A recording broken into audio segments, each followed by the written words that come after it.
დაბა ხულოში 3 წლის წინ რეაბილიტირებულ სტადიონს, როგორც ადგილობრივები ამბობენ, ხშირად პირუტყვის საბალახოდ იყენებენ. ხავს მოკიდებული და დამტრეული სკამები, მოშლილი ინფრასტრუქტურა, ასეთი სურათია დღეს ხულოს ცენტრალურ სტადიონზე. ადგილობრივთა მტკიცებით არასრული რეაბილიტაციის გამო უკვე შესრულებული სამუშაოებიც ნადგურდება. 2011 წელს დაიწყო ამ სტადიონის რესტავრირება აღებული ტენდერით, მაგრამ მალევე შეჩერდა და გაიყინა ერთ ადგილას. დაგვირდა რომ ახალ კარებებს მოიტანა, მაგრამ ჩამოხსნეს და საერთოდ აღარ გვაქვს კარებები რომ ვითამაშოთ.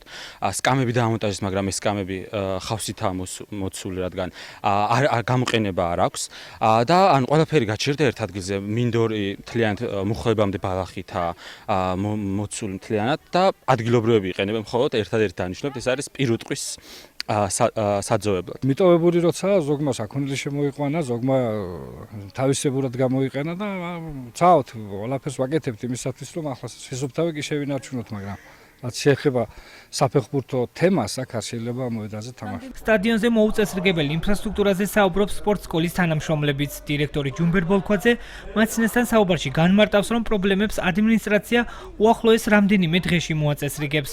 არ აკმაყოფილებს დღევანდელ მოთხოვნებს. გამომდინარე იქიდან რომ თვითონ მოედნის საფარი არის არაა დასრულებული. ხო და უახლოეს დროში იმედია ყველაფერი გაკეთდება. კარები არის დასამონტაჟებელი. აი ამასაც უმოკლეს ვადაში ალბათ მოვიყვანთ წესრიგში. კარები იყო, მაგრამ როცა დაიწყეს რესტავრაცია, მოიჭრა ეს კარები და ვეღარ მოხერხდა. სასწრაფოები დღეისათვის არ ფუნქციონირებს, მოკლეს დროში, უახლოეს დროში იგეგმება წყლის მიყვანა. სტადიონი ამ წუთში არ ფუნქციონირებს.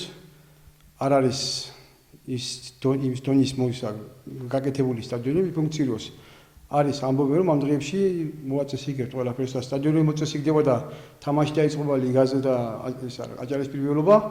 შესაბამისად ეს შენობაც იქნება ფუნქციონირებაში. პრობლემის შესახებ ინფორმაციას არ ფლობენ ხულოს მუნიციპალიტეტის გამგეობაში. აქ გვითხრეს, რომ სტადიონის რეაბილიტაცია 4 თვეში უნდა დასრულებულიყო. შეპესე ფონი პირობების შეუსრულებლობის გამო დაჯარიმდა. ლაშა აბულაძის ინფორმაციით სამუშაოებისთვის 106,699 ლარი დაიხარჯა. სამუშაოების წარმოება განახორციელა ჩვეულებრივ, თუმცა მომწოდებელი ვადებში ვერ ჩაეტია. შესაბამისად, ხელშეკრულებით გათვალისწინებული პირობების დარღვევის გამო მოხდა აღნიშნული მომწოდებლის დაჯარიმება. არის წარმოდგენილი შესაბამისი დოკუმენტაცია, მიღება ჩაბარების აქტი.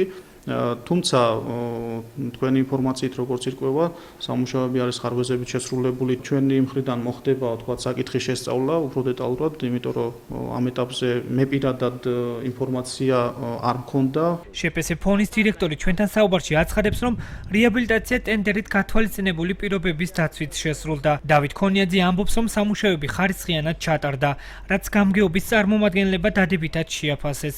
ჩვენს მიერ შესრულებულ სამუშაოს განაგებოდა 1 წელი. 2012 წელს ჩავაბარეს სამუშაოები. აბსოლუტურად გამართულად ის სამუშაოები, რომელიც იყო ხარისხით მოცემული, ყველა შევასრულეთ. კომისიები იყო შემოსული, შეამოწმეს აბსოლუტურად ხარისხიანად იყო და აბსოლუტურად გამართული ყველაფერი. ხულოში მოუწესრიგებელი ინფრასტრუქტურის გამო სტადიონზე სპორტული ღონისძიებები იშვიათად იმართება.